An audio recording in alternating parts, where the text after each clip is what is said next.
Well, good morning from St. Matthew's Catholic Church, uh, one of the several churches that I go to in the area.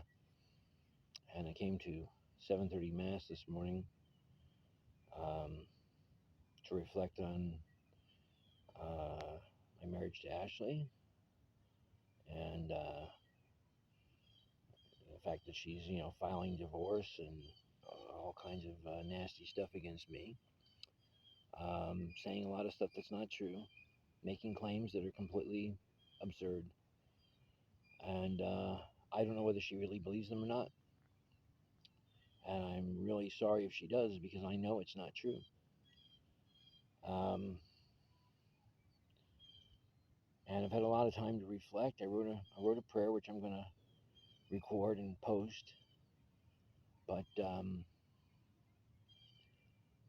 I think back to the beginning, of our relationship. It's I can't pinpoint the exact moment um, because we were friends, and she began working in the store, and we spent time talking and grab a bite to eat at the restaurant next door, just as coworkers, you know.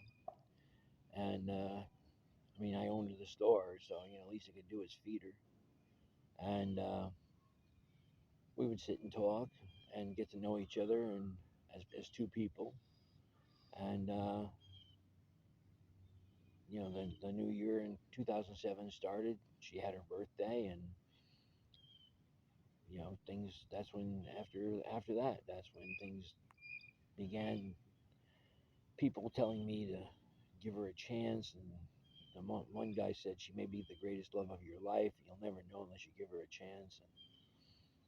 And even my mother was encouraging me right before she died, and I was surprised because I didn't even know she knew who Ashley was. Tell me about my future daughter-in-law, she said. What are you talking about? So who are you talking about? She said, Ashley. Tell me about Ashley. I said, what do you mean future daughter-in-law? She said, I said, we're just friends. And she said, yeah, yeah, yeah. So tell me about her. And I had really no idea at the time why she was saying that, because I had done nothing to give her any indication. I hadn't done anything to give myself any indication at that point, not consciously, but she must have picked up on something in my voice, some inflection when I said her name. I have no idea. But time went by, and eventually a relationship did form. We didn't have a first date until April 2007, and we'd known each other for months. And she went out, and it was a Sunday. She went to go have a makeover, and so we could go on this date. We're gonna go watch pay-per-view wrestling, and she loved John Cena, and I ran the store. I went to work, you know, and she walks in around 5 o'clock, and it was this moment. Um, I'd swear the Holy Spirit must have been there with us because I felt a presence. I just started weeping. I never saw anyone so beautiful in my entire life. I never loved anybody more in my entire life. It was that moment, and I looked at her. She didn't understand why I had tears going down my face, and I finally told her. I said, because I never saw anyone more beautiful in my whole life. It was a powerful moment. It was a life-changing moment, and that led to us being a couple and getting engaged in 2012. And that was my fault because I had not gotten my divorce from my first wife. And that was wrong of me to let that linger. That hung over our heads like a sword of Damocles. And Ashley, she once told me, I never knew whether you were coming or going or whether you were going to kick me to the curb. She said, I didn't know what you were doing. And it was wrong of me to not be definitive and decisive. It was a cowardly thing. That's right. Cowardly thing for me to just keep everybody on hold. And I hurt people. I probably hurt my first wife. I know I hurt Ashley, and I grieve about it every day, especially since she's gone.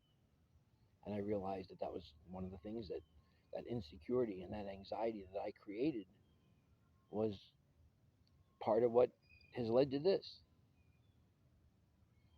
And you know, when she says, that she was never happy, that's probably part of what she remembers. People don't think about the ordinary times as good times. Generally people don't sit there and say, "Oh man, that Saturday afternoon where I just sat on the couch and then we had dinner uh, and later on we went to bed. The next morning we got a shower and went to work." And you don't think about that. You don't think about the routine. You don't think about the ordinary moments. You think about the special moments. And unfortunately, when you're having a bad time, because the bad times are usually infrequent, and because that kind of stress and anxiety is, to put it scientifically, it's stored in a different part of your memory. That's why when we're traumatized as a child, we remember things from our childhood, but we don't remember happy times, unless it's a surprise party or something like that.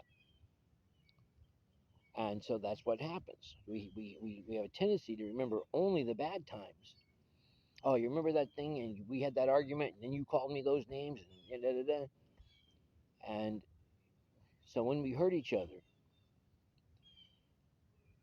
we leave indelible marks in the spirit of the other person. I know I remember all those terrible things that Ashley said to me. I remember all the hurtful times. I remember the snarling looks on her face after my stroke when I finally could climb the stairs. By that point, she was kind of moving on already, even though she hadn't announced that she was moving on. She pretty much was doing it online, talking to people, keep the bedroom door closed. I climbed the stairs because after my stroke, of course, we had to be in a two-story house at that time when I had the stroke. And it might have been different if I had been in a one-story house, and had the stroke. I could have still been going to bed with her every night. Maybe our relationship wouldn't have grown so far apart. But we grew apart, and she was starting to look for other people. She wanted to have a baby, and she didn't see me getting it done. She didn't have any hope, and she didn't even think I would live long. And so, at that point, I already had a heart attack and a stroke. So she became convinced, "How long are you going to live?" And I told her a long, long time. And she's, "Yeah, yeah, sure you will." And she said, "So if I were to have a kid with you, you're going to turn around and die and leave us." And that's not what the plan is. But nobody's got any guarantees in life. Nobody, anywhere. So I'm just, like everybody else, I'm making the best of life that I can with what I got to work with. And right now, unfortunately, we're doing this. But anyway, I would walk up the stairs and I'd open the bedroom door and she'd turn around and she'd have this angry look on her face. And I didn't know why, because we'd gotten along even after my stroke at first. And she'd, "Well, what do you want? Can I help you?" And I'd say, "Just coming up here to see you. And it's my bedroom too. And but at that point, she had made it her fortress of solitude. She didn't want to be invaded. When I offered to help her organize and clean up the bedroom, she goes, "Oh, you're right. You want to come in here and take it over?" No, no, I just want to help you. I mean, I'm at that point I was mobile and I felt that I could, you know, pull my weight and pitch in and be a partner and a companion to Ashley again. And it wasn't supposed to be this. And she doesn't seem to remember that we were a loving couple. Or if she does, she doesn't want to admit it. Saying I never loved you and I should have left you after the first month and all the look, we were together for the better part of 16 years. Out of all that time, we had lots of fights and lots of happy times. I'd say we had more happy times than fights. I'd say the majority of our time together was spent laughing and making each other laugh and being playful and watching movies and cooking meals. She cooked most of the meals. In fact, she cooked about 99% of the meals, and she wonderfully best cook in the world. And she must have told me a million times that she loved me. And I proposed to her in 2012 on Christmas Day. Um, she was happy that I was proposing. In fact, she had apparently been looking forward to it because I found notes from earlier in the year or the very end of 2011 where she said, you know, plans for her wedding, which I wish I'd seen it before I proposed to her so I could have tried to do more when I did marry her. But I never saw that until we were at the comic book store after we lost the house. But when I saw that note, I saw that it said, "In case he asks me this year." And she was very happy and very excited. This is what she wanted. And I'm glad that I proposed to her. I'm just sorry I wasn't divorced sooner from my first wife and couldn't have proposed to her sooner. And the age difference be, you know what? I'm on church property, so I'm trying to mind my fences here. But really, you know, I wish I had done the right thing from the start. And I'm sorry to everybody and anybody that is offended by that. But the person that I love more than anyone in the world is Ashley. When she can say, "I don't love you, I never loved you," and all the terrible things that she's saying, the reality is she happily accepted my proposal. She then was excited when I said to her on February 19th, 2014, and I said, "Listen, in 3 days, it's my grandmother's birthday, my father's parents' wedding anniversary. It's a Saturday. There won't be another Saturday for like 6 more years, February 22nd. I said, do you want to get married, in 3 days?" I gave her 3 days' notice. She was so happy. I said, just let me know if there's a problem. She goes, "Oh, no, no, you're not getting out of this one." I said I wasn't trying to. She was happy. She started rushing around. She told me, "Get in the shower. Come on, let's go. Go get dressed. We got things to do." And getting married to Ashley was one of the happiest moments in my life, one of the proudest moments. Renewing our wedding vows 5 years later, one of the greatest moments in my life. And I think that I married the most beautiful woman in the world. I think she's always been the most beautiful woman in the world from the time that I fell in love with her, anyway. And she still is, even now, and I still love her. From the moment that I fell in love with Ashley, April 2007, to this very second, I am deeply and completely in love with this woman, Ashley. I'm in love with you. I love you. You can say all the things you want to say. Whatever you do, isn't going to change how I feel. It never will. This ring is the ring you gave me. It's a circle, represents infinity, eternity. It's the most valuable thing I own.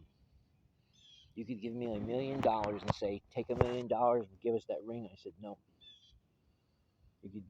Bill Gates could give me his fortune for this ring. I'd say no, because this ring represents a trust and a promise that I made before God to you, Ashley.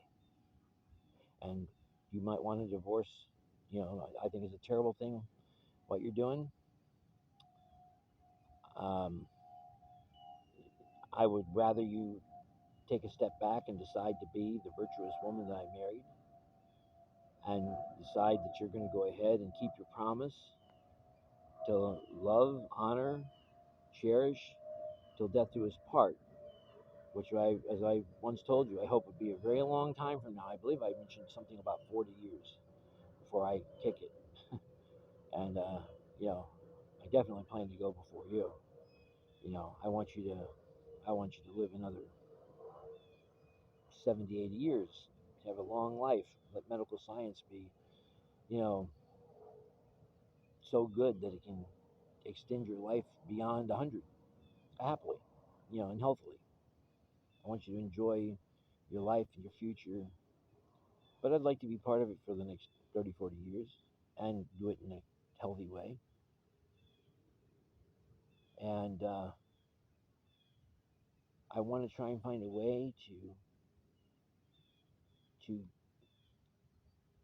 to build this trust that we were supposed to have with each other, to keep the promises that we made to each other. I want to go ahead and, well, it's what I want, it doesn't matter. I wish you could feel as I do. I do care about how you feel.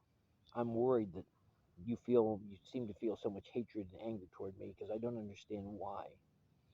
You just don't seem to remember, or you do but don't want to admit, all the good things and all the good times that we had, things that I did for you, even though you have said it in writing, said it on video many times. And this exists. It's your words, not mine. I didn't put the words in your mouth. I didn't script you. And I never told you what to say or how to feel. You did all these things of your own accord. You agreed to marry me in 2012. You married me in 2014 and renewed our vows in 2019. And all of those were your decisions, and you were happy about it. You were excited. So, and when we would have arguments, you would say something about me kicking you to the curb, and that seemed to upset you a great deal. That I might consider kicking you to the curb, as you would put it. And you never wanted to be treated like a walking mat, you would tell me. And I probably could have treated you with more respect. Yeah, I probably could have. There were times we would get angry with each other and say unkind things to each other, call each other names, and I said some really bad stuff. But I regret that, honey. I mean, the second it left my mouth, I regretted it, and I never meant anything I said bad. I never ever meant to. When I would be angry and I would call you a name, I didn't mean anything by that. I think you did when you said things to me, because you're keeping a scorecard, honey. But I forgave you the second you said it. Pretty much be retaliating with my mouth instead of a knee jerk reaction, instead of taking a breath and stepping back and saying, just I should have said I love you. If I had just said that instead of those stupid names I would call you, and getting angry over stupid things, if I just loved you and treated you with love and respect and kindness. And if there were times when you say, I never cared about how you felt. I never tried to understand you. That's not true, honey, because I did ask you many, many times. I would ask you, about how you were feeling or what you were thinking, and you would say, it doesn't matter. It doesn't matter. And I would say, it matters to me. Everything about you matters to me. I care about you. I care about your feelings, your thoughts, your desires. And your response would be, whatever. Now, what do you do with that? It doesn't matter and whatever. How am I supposed to deal with that? I tried, but you weren't communicating. You told people that you didn't want to be at my mom's house, the house I inherited. You wanted us to go somewhere else, but you never told me. You've told other people you told me, but you didn't tell me, honey. I didn't know. I didn't. When I suspected you didn't like seeing the same furniture my mom had, you don't remember that I told you, let's go ahead and take everything out of the living room and you get a whole new living room set. And I told you the same thing when we had the rental house. I said, well, let's go ahead and do this. And, talked about, remember, there was a slab out behind the house. And I said, let's go ahead and get some kind of a portable, once we buy the house, put a portable on there, take all my mom's furniture and put it there. Or convert the garage into a family room and put the furniture out there. And let you go ahead and get all new furniture. And you said, whatever. And, you know, you gotta understand, Ashley, try to understand. Sometimes you just exasperated me. I didn't know what to do. It wasn't that I wanted to be angry with you or that I was trying to, you say, oh, you were mentally and emotionally abused. You weren't. Not intentionally. You see it as abuse. It wasn't supposed to be abuse. There was just times you frustrated the crap out of me. I was exasperated. I was just, fit to be tied. I had no idea what to do. How could I fix this? How could I help you? How could I do, how could I get you to understand? And then you sit there and say, you blew up my phone every time I went out with my mom. You blew up my phone this, you blew up my phone that. You texted me constantly, and, and you were always suspicious. Well, honey, I mean, you forget that all the way back to 2008, I caught you flirting with one guy that you met at a movie theater when you were doing a promotion for Iron Man. And later, the guy wanted you to come to his house, and you said, well, then I'll have to make an excuse. I'll tell him I'm staying with my cousin overnight. And then the language got pretty coarse and triple X. And I was shocked when I discovered it. I confronted you, and you said, I don't know why I did it. And years later, you said, well, you weren't divorced from your first wife. I didn't know whether you were coming and going. I didn't know what you were going to do. I didn't know if you were going to kick me to the curb tomorrow. So, your excuse was you flirted with other people because you were insecure and didn't know whether you were going to have a home the next day. I get it. That's my fault. That is completely my fault. I should have been honest with you. I should have been courageous and get the divorce done. Should have married you right away and made a commitment, a 100% commitment to you. And I was wrong for not doing it. Because if I could go back in time, I would have done it immediately. If I wake up tomorrow in 2007, it's the first thing I'm going to do. And I'm sorry if I hurt people for that, but that's how I feel. I feel like you and I were made for each other. We are soulmates. That's what we were supposed to be. I screwed it up. Okay, now you went ahead and added to it by chasing after people, especially after we got married, and you started all that online crap, and then it went from there. After we lost the house, and I had people tell me, well, she lost respect for you, dude. She lost total respect for you. You lost the house, then a year later lost the store. She's living in a car. She snapped. She had enough. I understand. I do. But life doesn't have to be those circumstances that created this. And it was. If you and I had never lost the first house, let alone the second house, if we never got cheated out of the business by the landlord who conned us and tricked us, if these things had never happened, if I had never had the stroke, you would not have lost faith in me. You would not have lost respect for me. If I had followed through on getting my vasectomy reversed and we'd had a baby a long time ago, you would have been happy because I didn't know until you told me at the end of 2018 that you had this loss that wanted to you wanted to have a fulfilling life as a mother, and I wasn't coming through as a father. I wasn't doing what I needed to do to give you what you wanted. But I didn't know that I had a ticking clock. That if I didn't get it done by the time you were 30, you were going to start looking elsewhere. Because that's what happened. Basically, you hit 30 and all hell broke loose. So here I am, and I'm I'm sitting in church crying through the whole service over you. You don't realize what you mean to me. You dismissed that when I kept trying to tell you. You thought that it was just like, oh, you're just in love with the idea of me. You just want to keep me around like a cigar store Indian. No, I'm in love with you. I miss talking to you. I miss the sound of your voice. I miss your laughter. I miss the way your eyes light up when you talk. I miss listening to you talk about your dreams and your goals, when you were going to school and you were talking about your classes and things you were doing. And then because of your behavior, I became afraid. I became insecure. My anxiety took over. I suffer from separation anxiety to begin with. And so even the fear of the possibility of losing you. And I was so afraid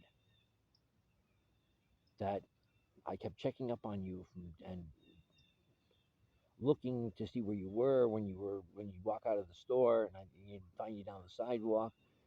But let's face it, eventually I did find things happening, and you know, I mean, it took a couple of years, but whether if I had never done that, if I'd never been texting you and checking up on you, would you have continued to go down that road, or maybe I made it happen because I was constantly bugging you? I don't know. I don't think you know. All I know is we're here in this crossroads right now, and this is still a crossroads. The divorce isn't done. You can still cancel the divorce. We can still work things out. We can still get back together. People do it all the time. This symbol of fidelity and honor of this marriage that I wear on my hand, that's just a symbol of a greater thing. The trust and love for God and respect for what He has created here. He created a marriage, a relationship. And in the future, the union of you and me can create children. And I can still have kids. Okay? You will too for the next 10, 15 years, you can. Then it starts getting pretty dangerous. But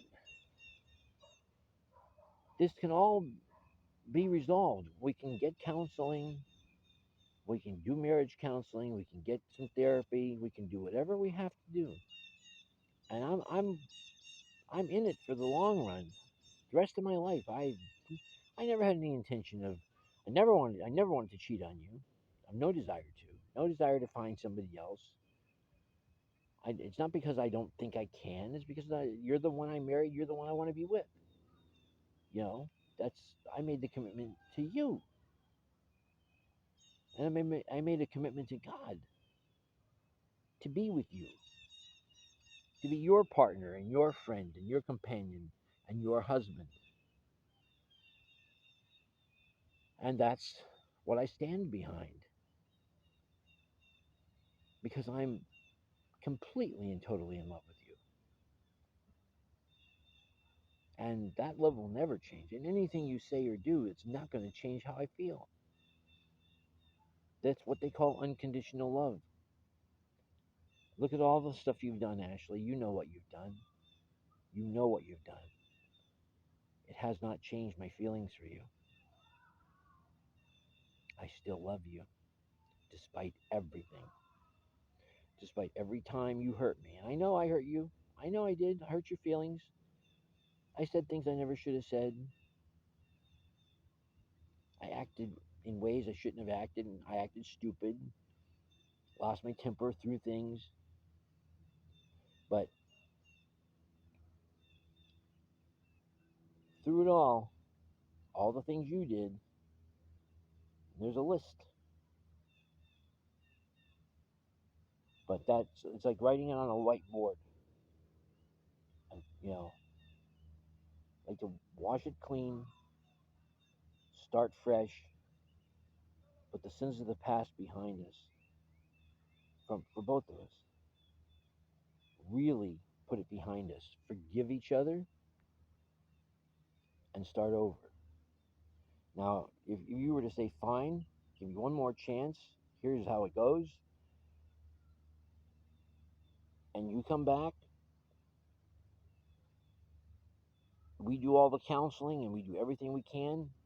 If you're still not happy, if you say, we've done counseling, we've done this, we've done that, I've tried, I really did try, Pat, more than 24 or 48 hours, I tried for 3 months or 6 months, and I'm still not happy, then I'll help you find your own place, and I'll help you get settled in and let you start your life over without me,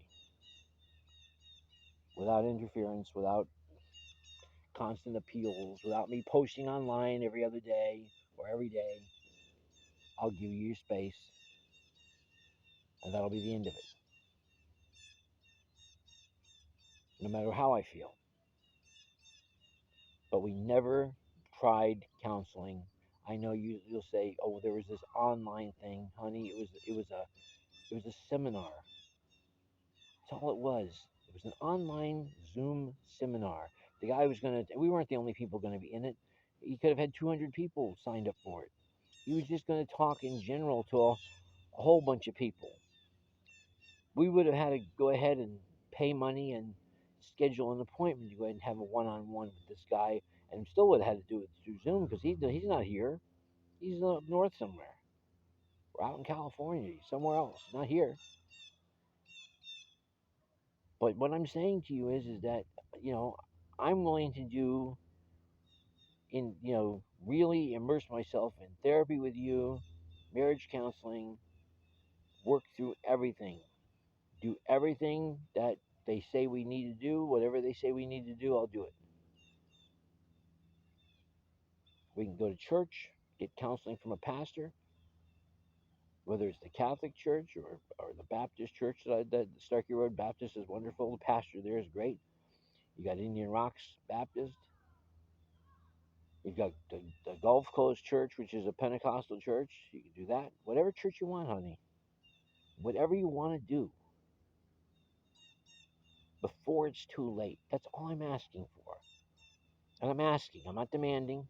I'm not telling you what you have to do. I'm asking you to reconsider even a temporary truce. Just enough time to be absolutely sure that we tried everything. Because we haven't. We haven't tried everything. And we have 16 years together. We have a history. We have all this shared experiences and memories. And I know that you don't want to remember the happy times, but they were there, babe. They were there. That's why I posted some of the videos and things that I posted. I wanted you to see when you were laughing and so happy. And you were. So I've been posting things so that you can see yourself and photographs. Tons of photographs. I mean, there's a couple videos I can't share online, because you're topless in them. Put it bluntly. The one I was able to edit so it's only your face, only your head. They can't see anything. That's the one that's 6 seconds long. Well, you sent that to me when I was in the hospital. You said, "Hi, my love." And see, Ashley, you did that on your own accord. You did the other videos on your own.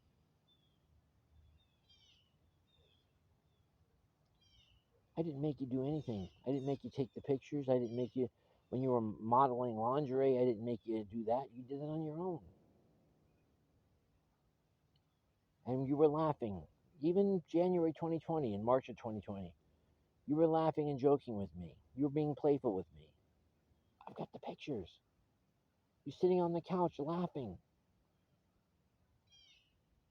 No, I didn't demand that you do that. We were laughing together. We were being playful together, just like we always were. That's how we were. When we were at the first house, you'd sit on the love seat, and I'd be sitting in the recliner. We'd be watching TV, and I'd take my cell phone and I would slide my cell phone over like I could see you, in the picture, put it on camera. And you'd say, "Are you trying to go ahead and see what I'm doing? Are you trying to get a picture of me?" You know, and I'd say, "Yeah." And you'd smile, and I'd sometimes I would take a picture. Sometimes I would just admire you. We used to use that word. Remember, you say, "I'm admiring you."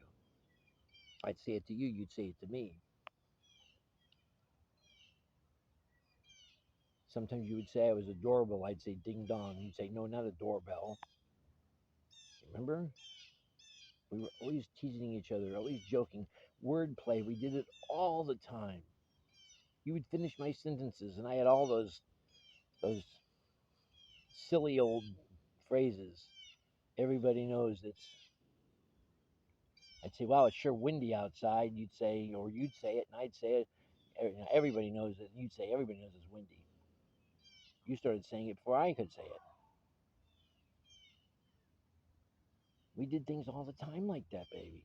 All the time. Don't you remember? Sorry. It's like somebody died. I don't know what happened to my Ashley. You used to be so happy. Always laughing and smiling and joking and being playful. Now you're so angry. I don't know who you are. The last couple of years before you left, you turned and you were so angry with me, and I don't know why. And I tried so hard. I didn't want us to lose a house. You told me right before you left if I'd really loved you, I would have saved the house. Honey, I tried.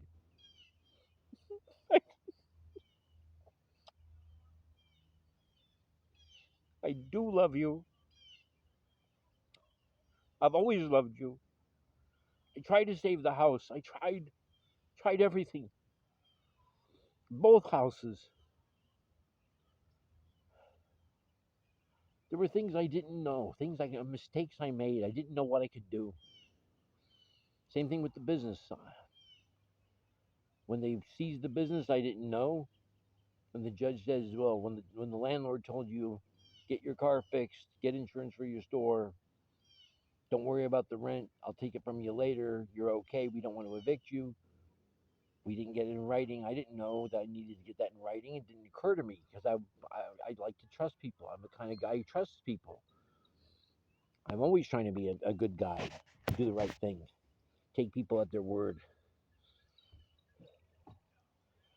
That's part of the reason we're in this boat, because look at what's happened between us. You gave me your word on how you were going to behave for our lifetime, and then you started doing something else. I became paranoid, anxious, fearful, didn't know where you were, what you were doing, who you were doing it with, became suspicious, and even when you were innocent, I didn't know. How am I supposed to know when you're telling me the truth, when you're not telling me the truth? Because when I catch you in one lie, I don't know. You could tell me the truth 100 times and just tell me one lie, but I don't know when it's the truth and not the truth. That's why you never should lie. Because once you don't tell the truth one time, then you have to question everything. And I just didn't know. I wanted to believe you, and I'm willing to try. I'm willing to go start over from scratch and try again. And really, more than 48 hours, 24 hours, none of that nonsense. I want us to really, I would like for us. I have a tendency to say I want, but it's not what I mean. What I mean is that I would appreciate if you and I could do this and really make an effort this time, completely and totally immerse yourself in whatever we have to do, therapy, church, whatever, and make it happen. And then if it doesn't work out, then at least we tried. At least we gave it an honest and honorable attempt, honey, before we just throw everything away. 16 years. 16 years. That's what we're throwing away. And look at all the potential for our future that we're throwing away. All the plans that you and I had made together. It's all going in the garbage because of this. Let's not do that. Let's give it one more shot. And then we'll go from there. Okay, well, I'm going to do my prayer here. And anything I say in the prayer, please don't be offended, because we really are in a spiritual battle for our marriage and for our souls at this point. And I really do believe that we've been under assault. You remember how doors started opening and closing in the house when you were alone, and you heard them slamming, opening and closing, slamming, slamming, slamming? Remember that? You made a video, posted it on TikTok or somewhere, about the doors slamming, opening and closing and slamming. What do you think that was, Ashley? The wind? It wasn't. When you have something like that happening, it's called diabolical oppression. That was the devil letting you know that he's after us. He was after our marriage. And here we are. So, before we let the devil win, let's take a step back. One more time, please. Okay. I'm going to post my prayer after I record it. And I'll upload these and post them. I love you, Ashley. Unconditionally, no matter what you say or no matter what you do, no matter what happens, no matter what the future holds, I love you. And I always have.